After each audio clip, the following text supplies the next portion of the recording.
శ్రీ గురుభ్యో నమ. శ్రీరామాయణం ఆది కావ్యం. సాధారణంగా లోకంలో ఎక్కడైనా ఒక వ్యక్తి యొక్క ఔన్నత్యాన్ని చెప్పవలసి వస్తే సత్పురుషులైన వారు, పెద్దలైన వారు చెప్పిన మాట ప్రమాణంగా తీసుకుంటాం. కానీ మీరు శ్రీరామాయణ కావ్యాన్ని పరిశీలిస్తే ఒక అద్భుతమైన విషయం కనపడుతుంది. మనందరం రాముడి యొక్క గొప్పతనం చెప్పడానికి ఏ శ్లోకాన్ని ఉటంకిస్తూ ఉంటామో ఆ శ్లోకం రాముడి గురించి చెప్పింది వశిష్ఠుడు కాడు, వాల్మీకి కాదు, సీతమ్మ కాదు, హనుమ కారు, లక్ష్మణ భరత శత్రుఘ్నులు కారు, ఇతర ఋషులు కారు. ఒక రాక్షసుడు రాముని యొక్క వైభవాన్ని, శీలము యొక్క ఔన్నత్యాన్ని చెప్పాడు. రామో విగ్రహవాన్ ధర్మ సాధు సత్యపరాక్రమ రాజా సర్వస్య లోకస్య దేవానాం అఘవానివ అన్నాడు. దేవతలకు ఇంద్రుడు సహజముగా ఎట్లా పూజనీయుడో అట్లాగే రామచంద్రమూర్తి ఈ లోకములన్నింటికీ కూడా సహజముగా రాజు. ఆయన విగ్రహవాన్ ధర్మ, ధర్మము ఒక చోట రాశీభూతమై కరచరణాదులతో కదిలి వెడితే అదే రాముడు. ధర్మం జోలికి వెళ్ళినవాడు, ధర్మాన్ని పాడు చేద్దాం అనుకున్నవాడు బాగుపడిన దాఖలాలు ఉండవు. ఎందుకనంటే ధర్మము అన్న మాట మిగిలిన ఏ ప్రాణికి అన్వయం కాదు. ధర్మం అన్న మాట అన్వయమయ్యేది ఒక్క మనుష్య ప్రాణికే. ఏ దేశమునందు, ఏ కాలమునందు ఏది అనుష్ఠించాలో అది అనుష్ఠించడమే ధర్మం. అట్లా ఏది అనుష్ఠించాలి అని చెప్పడానికి ప్రమాణం శాస్త్రం, అంటే వేదం. అటువంటి శృతిని ప్రమాణం చేసుకొని ఎవరు ఎప్పుడు ఎట్లా ప్రవర్తించాలో అట్లా ప్రవర్తించిన వాడు ధర్మాత్ముడు. రాముడు ధర్మాత్ముడు, రాశీభూతమైన ధర్మం. అటువంటి ధర్మం జోలికి వెడితే బాగుపడే వాళ్ళు లోకంలో ఉండరు. ఆయన ఒక నరుడిగా వచ్చాడు, అందుకే నరుడిగా ధర్మాన్ని అనుష్ఠించి చూపించాడు. వేదాదులు చదువుకుని వేదము చేత ప్రతిపాదింపబడిన ధర్మం తెలుసుకోవడం కష్టము అని అనుకుంటే శ్రీరామాయణ కావ్యం చదువుకుని రాముడు ఏ పరిస్థితులలో ఎట్లా ప్రవర్తించాడో తెలుసుకుని అట్లా ప్రవర్తిస్తే అదే ధర్మం. అందుకే శ్రీరామాయణం గురించి పెద్దలు ఒక మాట అంటారు, వేదవేద్యే పరే పుంసి జాతే దశరథాత్మజే వేద ప్రాచేత సాదాసీత్ సాక్షాత్ రామాయణాత్మన. వేదమే శ్రీరామాయణ కావ్యంగా వచ్చింది. వేదము చేత ప్రతిపాదింపబడిన పరబ్రహ్మ స్వరూపమే శ్రీరామచంద్రమూర్తిగా ఈ భూమి మీద కదలాడాడు. రావణాసురుడు మిగిలిన విషయాల్లో ఎంత దుర్మార్గుడైనా ఆయన అడిగిన వరం మాత్రం మనుష్య జాతికంతటికీ మహోపకారం చేసింది. బ్రహ్మగారు ప్రత్యక్షమైనప్పుడు నాకు యక్షుల వలన, పక్షుల వలన, నాగుల వలన, దానవుల వలన, దేవతల వలన మృత్యు ఉండకూడదని అడిగినవాడు అక్కడతో ఊరుకోకుండా తృణభూతాహితే మన్యే ప్రాణినో మానుషాదయ అన్నాడు.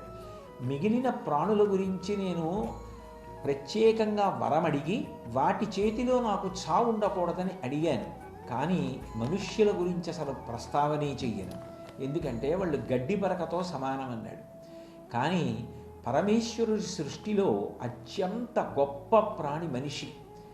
మాట్లాడగలడు, బుద్ధి చేత శాస్త్రమును గ్రహించగలడు, ధర్మానుష్ఠానము చేసిన కారణం చేత ఉత్తమలోకములకు వెళ్ళగలడు, ధర్మాన్ని విడిచిపెట్టి పతనమై తిరియక్కు కాగలడు. అసలు నాకు ఏ పుణ్యపాపములు అక్కర్లేదనుకుని చేసిన ధర్మము చేత పాత్రతను పొంది జ్ఞానమును పొందిన కారణం చేత ఇక జన్మ పరంపరలను పోగొట్టుకొని మోక్షమును పొందగలడు. అంత ఉత్కృష్టమైన మనుష్య ప్రాణిని చులకన చేసి రావణాసురుడు మాట్లాడిన కారణం చేత రావణ సంహారం కొరకు ఒక నరుడిగా రామచంద్రమూర్తి భూమి మీద ప్రభవించాడు. అందుకే బాలకాండలో తతశ్చ ద్వాదశే మాసే చైత్రే నవమికే తిథౌ నక్షత్రేదితి దైవత్యే సోచ్ఛ సంస్థేషు పంచషు గ్రహేషు కర్కటే లగ్నే వాక్పతాం ఇందునా సహ ప్రోద్యమానే జగన్నాథం సర్వలోక నమస్కృతం అన్నారు. సమస్త లోకములకు నాథుడైనవాడు సాక్షాత్ పరబ్రహ్మమైన ఆ శ్రీమన్నారాయణుడు 12 మాసములు కౌసల్య గర్భవాసం చేసి ఆ గర్భవాసం పూర్తయిన తరువాత చైత్రమాసంలో శుక్లపక్షంలో నవమి తిథి నాడు మధ్యాహ్నం వేళ 5 గ్రహములు సూర్యుడు, గురుడు, శుక్రుడు, శనీశ్వరుడు, కుజుడు ఈ 5గురు ఉచ్చస్థితిలో ఉండగా కర్కట లగ్నంలో ప్రభవించాడు. పునర్వసు నక్షత్రం. నరుడిగా జన్మించాలి కాబట్టి కౌసల్య గర్భవాసం చేశాడు. ఆద్యంతము కూడా నరుడిగానే ప్రవర్తించాడు. అంత గొప్పగా ధర్మానుష్ఠానం చేశాడు. అంత గొప్పగా ధర్మానుష్ఠానం చేసినటువంటి రాముడు పొందని స్థితి లేదు. రాముడి ద్వారా లోకంలో వీరు వారు అని భేదమేం లేదు.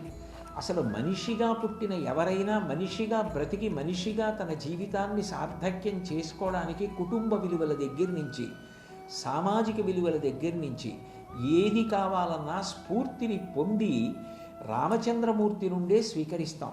ఎందుకనంటే ఆయన దీనికి మాత్రమే పరిమితమైన వాడు అని చెప్పడం సాధ్యం కాదు. అంతటి మహాపరాక్రమం కలిగినటువంటి వాడు. అంతటి పరాక్రమం కలిగిన వాడు తన స్వార్థం కోసం ఎన్నడూ తన పరాక్రమాన్ని ఉపయోగించుకోలేదు. అట్లా ఉపయోగించుకోకుండా ఉండడానికి కావలసిన నిగ్రహశక్తి, అంత అస్త్రశక్తి ఉన్నప్పటికీ లోక కళ్యాణం కొరకు మాత్రమే ఉపయోగించగలిగిన మంచి బుద్ధి గురువుల యొక్క శిక్షణ చేత వచ్చింది. అందుకే బాలకాండలో సర్వే వేదవిద శూరాః సర్వే లోకహితేరతాః సర్వే జ్ఞానోపసంపన్నాః సర్వే సముదితా గుణైః అన్నారు. గురువైన వశిష్ఠుడు విశ్వామిత్రుడు పాఠం చెప్పినప్పుడు రామచంద్రమూర్తి దాన్ని ఎంత బాగా నేర్చుకున్నాడు అంటే కేవలముగా పాఠం నేర్చుకుని శక్తిని పొందడం కాదు, దానితో పాటుగా తనకి విద్యాభ్యాసము చేత కలిగిన శక్తి ఏది ఉన్నదో అది లోకహితము కొరకు మాత్రమే తప్ప ఏ కారణము చేత కూడా లోకమును పాడు చెయ్యడానికి ఆ విద్యని విద్య వలన వచ్చిన శక్తిని వాడకుండా తనని తాను నియంత్రించుకోగలిగిన శక్తి ఏర్పడింది. అట్లా గురువుల్ని సేవించాడు. ఒక భర్తగా, గురువుగా, శిష్యుడిగా, అన్నగా ఆయన బంధుత్వాల వైపు చూసినప్పుడు కుటుంబ జీవనంలో ఒక వ్యక్తి ఎట్లా ప్రవర్తించాలో అట్లా ప్రవర్తించి చూపించాడు. ఆయన తనంత తాను గురువు. ఆ గురువుగా కూర్చున్నప్పుడు ఆయన అక్కడ కూర్చున్నవాడు యువరాజా అని భరతుణ్ణి దగ్గర పెట్టుకోడు. ఆయన ఎవరిని దగ్గర పెట్టుకుంటాడంటే ఎవరికి ఆ వినయం ఉన్నదో, ఎవరికి భక్తి ఉన్నదో, ఎవరికి శ్రద్ధ ఉన్నదో, ఎవరికి చదువుకోవాలన్న జిజ్ఞాస ఉన్నదో వారిని ముందు కూర్చోబెట్టుకుంటాడు. అక్కడ ఏ విధమైనటువంటి మళ్ళీ ఆ రాచరికం, యువరాజు ఇటువంటి స్థానాలు ఏమి ఉండవు. అందుకే వైదేహీ సహితం సురద్రుమతలే హైమే మహామండపే మధ్యే పుష్పకమాసనే మణిమయే వీరాసనే సంస్థితం అగ్రే వాచయతి ప్రభంజనసుతే తత్వం మునిభ్యపరం వ్యాఖ్యాంతం భరతాధిపి పరివృతం రామం భజే శ్యామలం అంటారు. ముందు ఆంజనేయ స్వామిని కూర్చోపెట్టుకుని వీరాసనం వేసుకుని తత్వబోధ చేస్తూ ఉంటాడు. అంత గొప్ప గురువు. అదే సమయంలో గురువుగారి దగ్గరికి వెడితే శిష్యుడిగా ఇమౌస్మ మునిషాద్దూల కింకరౌ సముపస్థితౌ ఆజ్ఞాపయ యథేష్టం వై శాసనం కరవామ కిం అంటాడు. గురువుగారు లోకంలో ఎవరైనా చెప్తే సలహా, కానీ గురువుగారు శిష్యుణ్ణి శాసనం చెయ్యాలి. మీరు నాకు ఏది శాసనం చేశారో అది చెయ్యడమే తప్ప గురువుగారు నాకు ఈ పని చెప్పడమా అని నేను ఎన్నడూ ఆలోచించను. కాబట్టి మీరు నన్ను ఆజ్ఞాపించండి అంటాడు. గురువుల దగ్గరికి వెళ్ళినప్పుడు అంత వినయంతో ప్రవర్తిస్తాడు. గురువుగా తాను కూర్చున్నప్పుడు శిష్యుడికి పాఠం చెప్పేటప్పుడు జిజ్ఞాస ప్రధానం చేసుకుంటాడు తప్ప అక్కడ హోదాలు, అధికారాలు, పదవులు వీటిని ఆయన ప్రధానం చెయ్యడు. ఎక్కడ ఎప్పుడు ఎట్లా ప్రవర్తించవలసి వచ్చినా ధర్మమే ప్రధానంగా ప్రవర్తిస్తూ ఉంటాడు. అటువంటి రాముడు ఏదో వివాహమైన తరువాత ఎప్పుడో అప్పుడు బాగా తెలుసుకుని అనుష్ఠించిన వాడు కాదు. అసలు బాల్యం నుంచి కూడా ధర్మానుష్ఠానమునందు అంత విశేష అనురక్తి కలిగిన వాడు. లోకంలో రాముడి యొక్క బాలస్వరూపాన్ని అంటే బాలరాముడిగా ఆయన ఎలా ఉంటాడు అని వర్ణించవలసి వస్తే అది వర్ణించడం బాలకాండలో లేకపోవడం విశేషం. వాల్మీకి చేత రచింపబడినటువంటి శ్రీరామాయణాంతర్గతమైన బాలకాండ యందు జన్మించినటువంటి రాముడు బాలరాముడిగా ఎట్లా ఉంటాడన్నది భౌతికమైన స్వరూపం వర్ణింపబడి లేదు. కానీ విశేషం ఏంటంటే విశ్వామిత్రుడి యొక్క యజ్ఞ సంరక్షణం చేయడానికి వెళ్ళినటువంటి రామలక్ష్మణులు అప్పటికి బాలురుగా ఉన్నారు. యజ్ఞ భంగం చేయడానికి మారీచుడు రాక్షసుడు వెళ్ళాడు. ఆ వెళ్ళిన రాక్షసుణ్ణి 100 యోజనముల ఆవల సముద్రంలో పడేటట్టుగా బాలరాముడు కొట్టాడు. ఆ ఆ బాలరాముని యొక్క రూపం ఒక్క బాణపు దెబ్బకి నాకు అట్లాగే గుర్తుండిపోయింది. ఎంత గొప్పగా ఉంటాడో అక్కడ వర్ణించాడు మారీచుడు. అది విశేషం. ఆయన చెప్తూ అజాత వ్యంజన శ్రీమాన్ పద్మపత్ర నిభీక్షణ ఏకవస్త్రధరో ధన్వీ శిఖీ కనకమాలయ అన్నాడు. అప్పుడు నేను చూసిన బాలరాముడు ఎలా ఉన్నాడో తెలుసా రావణ అని మారీచుడు రావణుడితో మాట్లాడుతూ వర్ణించాడు. ఆయన అజాత వ్యంజన శ్రీమాన్, పూర్ణంగా పురుషుడు అని గుర్తుపట్టడానికి వీలుగా ఇంకా బాగా మీసాలు గడ్డాలు వచ్చినవాడు కాడు. అజాత వ్యంజన శ్రీమాన్ పద్మపత్ర నిభీక్షణ. ఆయన కన్నులు, ఆ కన్నులు చూపులు, వాటి వైభవం అద్భుతం. సమస్త భూతములు రాముడి యొక్క చూపులకు వశపడేవి. అందుకే 1-10 మార్లు రామాయణంలో రాముని యొక్క కన్నులు వర్ణిస్తారు. రామ కమలపత్రాక్ష అంటారు సుందరకాండలో. అందుకని పద్మపత్ర నిభీక్షణ ఏకవస్త్రధరో, ఒక్క వస్త్రాన్నే కట్టుకున్నాడు. ధన్వీ, చేతిలో ధనస్సు పట్టుకున్నాడు. శిఖి, పిలక పెట్టుకుని ఉన్నాడు. కనకమాలయ, మెడలో బంగారు గొలుసు వేసుకున్నాడని రామచంద్రమూర్తి బాలుడిగా ఉన్నప్పుడు ఎట్లా ఉంటాడో నిజానికి భౌతికమైన రూపాన్ని వర్ణించి చెప్పినవాడు కూడా మారీచుడే. రాముడి యొక్క పరాక్రమం ఎలా ఉంటుందో చెప్పినవాడు కూడా మారీచుడే. అందుకంటాడు రామో విగ్రహవాన్ ధర్మ సాధు సత్యపరాక్రమ. ఆయన సత్యమైన పరాక్రమము కలిగినవాడు కాదంటారా? సత్యమును అనుష్ఠించిన కారణం చేత అంత పరాక్రమమును పొందినటువంటి వాడు ఆయనే. రామచంద్రమూర్తి అయోధ్యకాండలో ఒక మాట అంటాడు, సత్యమేవేశ్వరో లోకే సత్యం పద్మాశ్రితా సదా సత్యమూలాని సర్వాణి సత్యాన్నాస్తి పరమం పదం అంటాడు. అటువంటి సత్యమును అనుష్ఠించినటువంటి రామచంద్రమూర్తి యొక్క పరాక్రమము దుర్నిరీక్ష్యము. అది ఊహించడానికి వీలు కాదు. రెండవసారి రాముడు సీతాలక్ష్మణులతో కలిసి అరణ్యవాసం చేస్తున్నప్పుడు పాతపకని దృష్టిలో పెట్టుకుని ఆయనని కబళించడానికి వెళ్ళిన మారీచాదుల మీద మళ్ళీ రాముడు ప్రయోగించిన బాణం చేత భయపడిపోయిన మారీచుడు తిరిగి వచ్చిన తరువాత ఇక గుహలోంచి బయటికి వెళ్ళలేదు. వెళ్ళకపోవడానికి కారణం తానే చెప్పుకున్నాడు. నేను ఎప్పుడైనా బయటికి వెడదామంటే వృక్షే వృక్షే చ పశ్యామి చీరకృష్ణాజినాంబరం. నాకు ఎక్కడికి వెళ్ళినా, ఏ కొమ్మ మీద చూసినా, ఏ చెట్టు మీద చూసినా, ఎక్కడ చూసినా రాముడే కనపడతాడు.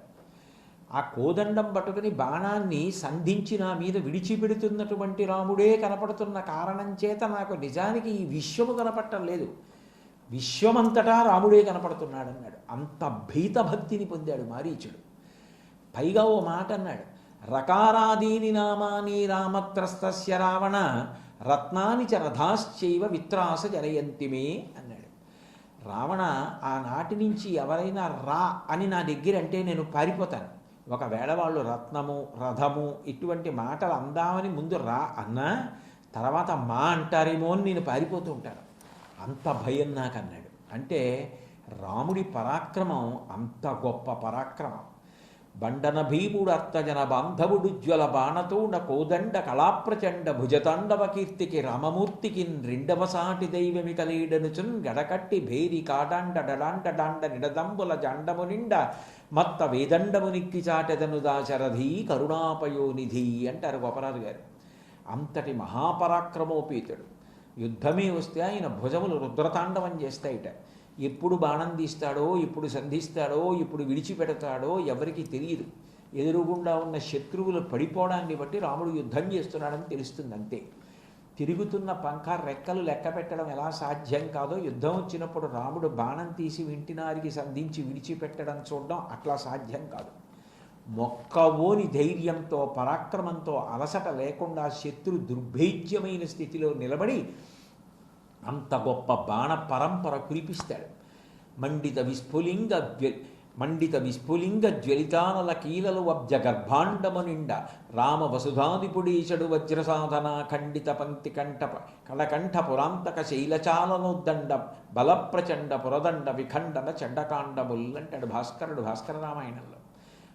అటువంటి మహాపరాక్రమవంతుడు, అటువంటి సత్యమైన పరాక్రమం కలవాడు, అటువంటి ధర్మమూర్తి. అయోధ్య అనేటప్పటికీ మనందరికీ రామచంద్రమూర్తి జ్ఞాపకానికి వస్తాడు.